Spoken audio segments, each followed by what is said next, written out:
Hai, ketemu lagi di channel aku Maria. Kali ini seperti di thumbnail dan judulnya ya, kembali aku akan nge-review ini salah satu complexion dari brand L'Oreal. Awalnya sih aku nggak terlalu sadar kalau ada produk baru ini karena packagingnya tuh mirip dengan yang lama. Yaitu namanya adalah L'Oreal Infallible 32 Matte Cover Foundation yang seperti ini. Nih bener-bener semirip itu ya dengan yang versi lama. Jadi aku kayak nggak nyadar gitu kalau mereka ada kayak reformulasi. Karena memang di sini ada perbedaannya. Dia klaimnya lebih tahan 32 jam. Udah gitu ada kandungan 4% niacinamide-nya. So, buat kalian mungkin yang udah penasaran juga, kemarin sempat nge-request untuk nge-review foundation ini, pastiin yang pertama untuk klik tombol like-nya dulu, karena like dari kalian amat sangat bermanfaat, berfaedah, lebih yang kalian kira. Dan aku akan tambah bersemangat nih buat video kalau kalian klik tombol like. Langsung aja yuk ke reviewnya.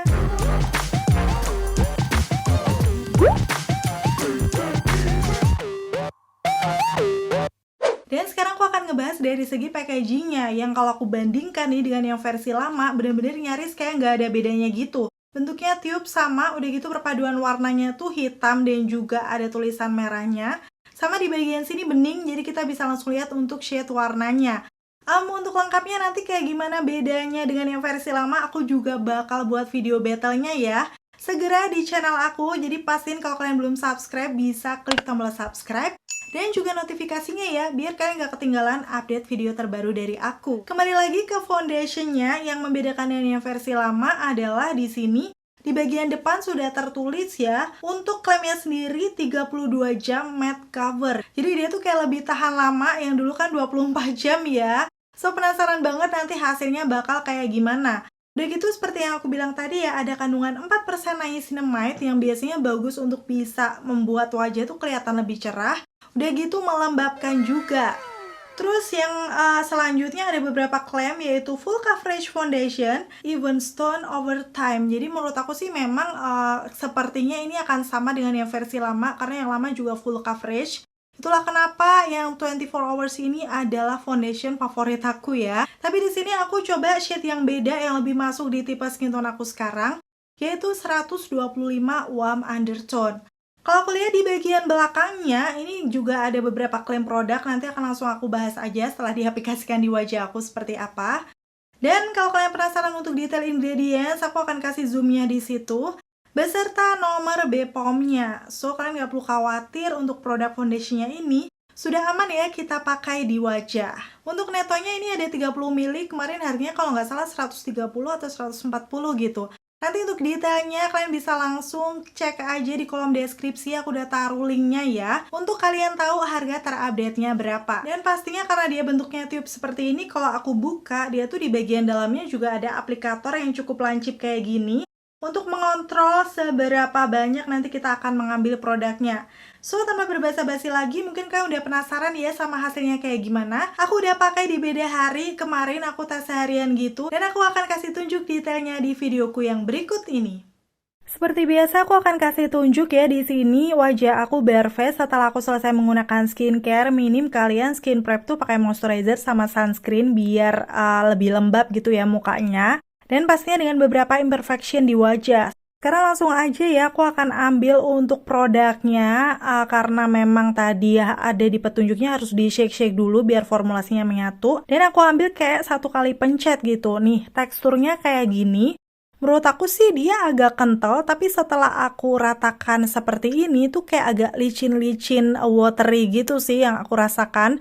Cuman gak secair itu, gak sampai yang ngalir. Dan ini muka aku udah aku zoom karena aku mau aplikasikan di sisi kanan wajah aku terlebih dahulu. Aku total aja kayak gini.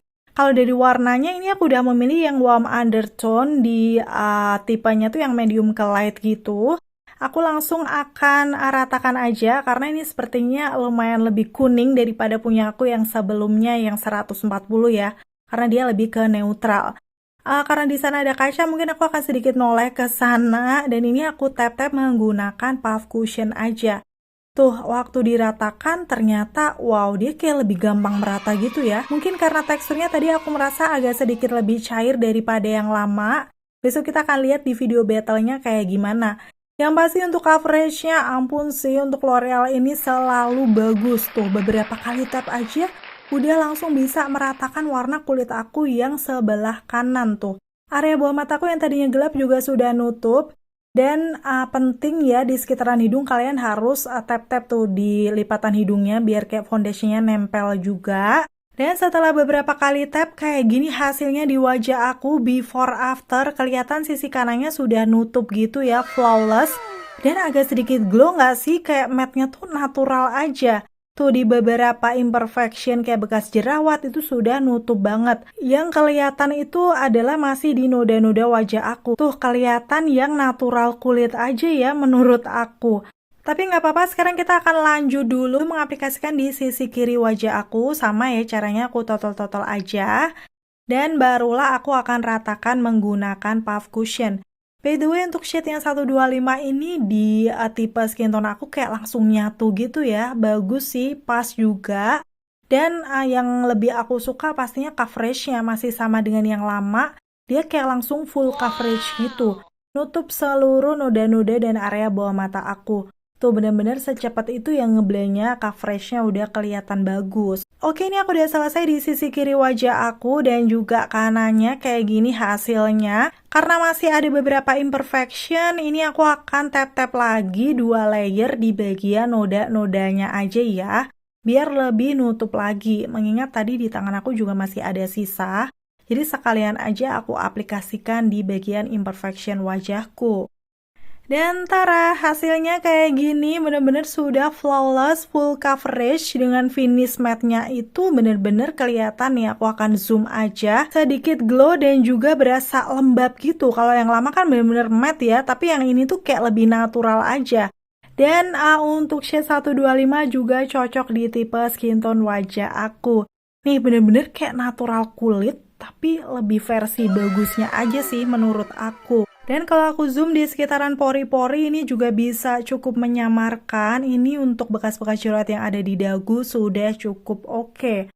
Jadi sesuai dengan klaimnya aku akan bahas di sini ya. Dia menyebutkan 32 hours long wear matte finish all day shine control always natural looking. Menurut aku memang benar secara penampakannya dia matte tapi kayak masih natural kulit aja sih. Udah gitu, dia juga instantly covers acne marks, blemishes, redness, hyperpigmentation, and scars. Ini juga bener banget. Karena nih aku akan kasih lihat ya before afternya. Di situ kelihatan flawless, di after sudah bisa menutupi tuh seluruh imperfection yang ada di wajah aku. Kayak area bawah mata, udah gitu noda-noda di pipi, dan juga bekas-bekas jerawat.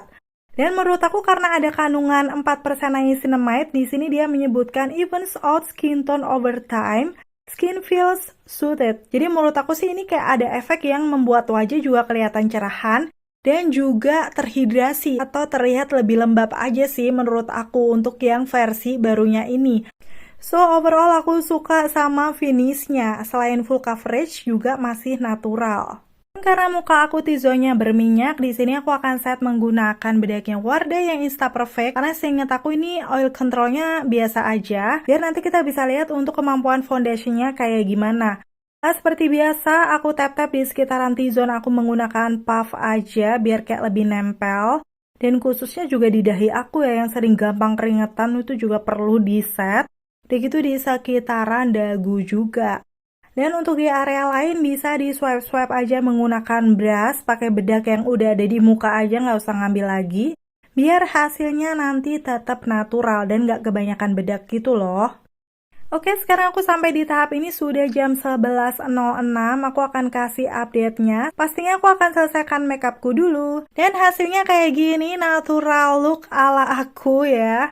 Seperti biasa, nggak pakai setting spray ataupun primer. Jadi nanti kita akan lihat ketahanannya seperti apa di wajah aku.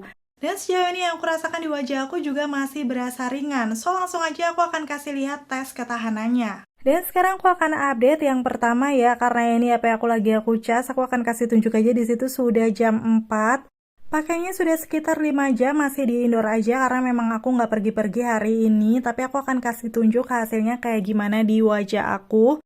Tuh kelihatan masih bagus banget sih coveragenya bisa dibilang. Tapi agak sedikit glow tuh di sekitaran T-zone aku. Karena aku agak keringetan ya, aku tap-tap di sekitaran area yang agak glow. Ternyata di situ sih dia nyaris nggak nempel sih, bener-bener tipis banget nempel di tisunya ya. Wow, dan ini aku lihat di muka aku, langsung aku akan zoom aja. Coveragenya masih bener-bener bagus. Baik sisi kanan kiri ataupun di bekas-bekas jerawat masih nutup banget. Dan karena tadi aku sudah tap-tap kayak gini, nih transfernya tipis banget ya. Memang di situ kayak kelihatan masih bagus gitu. Untuk di area yang keringetan agak sedikit banget sih menurut aku yang lumer, tapi overall masih kelihatan bagus. Karena memang aku super duper keringetan banget. Jadi pemakaian 5 jam kayak masih oke ya. So aku akan update lagi nanti di beberapa jam ke depan. Oke, ini langsung di malam harinya ya, aku kasih tunjuk sudah jam 8:30. Jadi total pakainya bisa dibilang tambah 3,5 jam ya, 8,5 jam. Hasilnya kayak gini di muka aku, area T-zone kelihatan agak glow, udah pasti ya, karena kan tipe muka kulit aku normal tuh oily. Tuh di hidung aku udah glowing, tapi coveragenya bener-bener kayak masih bagus. Dan lama-lama aku pakai, padahal kan tadi aku pakai bedak ya, ini hasilnya kayak masih natural aja sih. So aku akan tap-tap lagi nih di sekitaran minyak-minyakannya yang berkeringat juga. Kita akan lihat setelah dipakai agak lama dia lumayan kelihatan tuh transfer ya, karena tadi minyaknya di hidung juga udah lumayan banyak. Tapi coveragenya yes kembali matte dan masih bagus. Nih di sekitaran pipi dan hidung aku masih kelihatan flawless. Di dagu aku juga masih bagus, overall masih oke setelah aku tap-tap menggunakan tisu. So, pemakaian 8,5 jam, ini cukup mengesankan ya, kayak gini. Dan sekarang aku akan coba menggunakan masker, karena memang aku nggak pergi-pergi, maaf banget di situ aku tabok-tabok aja ya muka aku sekencang mungkin, biar dia tuh nempel enggak gitu di masker. Karena memang tadi sweatproof, kalau aku lihat di sini dia nempel dikit tuh di sekitaran hidung sama dagu. Di pipi juga ada tipis. Kalau misalnya kalian keringetan pun, tadi aku juga udah buktikan di tisu ya, nempelnya segitu-gitu aja. So, hasilnya juga masih oke. Untuk kalian yang punya tipe kulit berminyak dan keringetan kayak aku. Terus lanjut, sekarang kita buktikan klaim yang waterproofnya ya. Di sini aku udah siapkan air. Seperti biasa aku akan guyur, yes, guyur di muka aku. Beberapa kali ini seger banget sih malam-malam kayak gini. Salah satu favorit aku kalau lagi ngetes foundation tuh kayak gini. Apalagi di foundationnya L'Oreal ini sih aku udah beberapa kali buktikan. Cuman untuk yang versi barunya kan belum ya. Jadi aku pede aja nih aku guyur muka aku. Selanjutnya nggak usah takut, nggak usah gundah, nggak mungkin ya langsung aku tap menggunakan tisu. Karena akan aku gosok-gosok dulu kayak gini nih. Pakai tangan aku apakah dia luntur atau enggak. Yang pasti karena dia tadi aku set pakai bedak ya di T-zone, otomatis yang nempel di tisu tuh nanti bakalan bedak sama foundationnya. Tapi poinnya adalah nanti apakah foundationnya masih nempel di muka aku. Nih, aku tap-tap dulu menggunakan tisu. Oke, setelah di tap menggunakan tisu, kalian bisa langsung lihat transfernya juga minim banget sih. Kalau bisa aku bilang, kalaupun itu ada, mungkin juga bedaknya juga yang nempel. So, kita buktikan di wajah seperti apa. Aku akan zoom ya di sini. Gak ngerti lagi coveragenya masih bagus, padahal udah aku guyur gosok-gosok. Di dagu aku sih agak sedikit pudar tipis ya, tapi nggak yang kelihatan banget bekas jerawatnya. Tapi di pipi aku tuh bener-bener kayak masih oke. Oh ya, ternyata ini agak sedikit lengser di area bawah mata aku nih. Cuman nggak yang parah-parah banget, aku rasa masih aman. Kalau misalnya kalian wudhu atau kehujanan, ini kayak anti badai banget sih tuh. Masih nempel juga di bagian dahi aku. Paling berkurang sedikit coveragenya di area bawah mata, itu pun masih aman menurut aku. So, dengan coverage yang masih kayak gini, berarti foundationnya masih nempel ya di muka. Untuk klaim yang waterproofnya ternyata bener, masih sama ya dengan yang versi lama. Dan untuk semua klaimnya dari L'Oreal Infallible 32 Hours Matte Cover, ini semua bener ya sesuai yang aku rasakan. Dan masih ada tambahan kandungan SPF 25 PA+++, yang bisa melindungi juga dari paparan sinar matahari. Pastinya dia juga non-comedogenic, di sini disebutkan suitable for sensitive skin dan juga acne prone skin. So, buat kalian yang tipe kulitnya sensitif, berminyak, berjerawat, bisa nih pakai untuk foundationnya. Oke, itu tadi ya, kalian udah lihat untuk tes ketahanannya, ternyata dia memang oil controlnya masih bagus, padahal aku udah pakai sampai malam. Dan yang paling aku suka, coveragenya masih sama dengan yang lama, full coverage, tapi dengan finish yang lebih kayak matte natural. Dan setelah lihat review dari aku, kalian lebih suka yang mana nih? 24 hours matte cover atau yang 32 matte covernya? Kalau aku sendiri sih setelah lihat hasilnya, aku lebih suka nih untuk yang formulasi barunya. Udah gitu ada kandungan niacinamide-nya, jadi kayak masih ada skincare-nya gitu, yang bisa membuat kulit kelihatan lebih cerah dan juga menjaga kelembabannya. Dan akhirnya selesai sudah untuk video review kali ini. Semoga informasinya seperti biasa ya, bisa bermanfaat dan membantu buat kalian. Kalau misalnya kalian udah pakai nih untuk reformulasi yang baru, kalian bisa sharing dengan komen-komen di bawah. Ya gimana sih hasilnya di kalian? Terima kasih buat kalian yang udah selalu nonton videoku sampai akhir. Kalau kalian suka, pastiin untuk klik tombol like. Dan sampai ketemu lagi. Bye!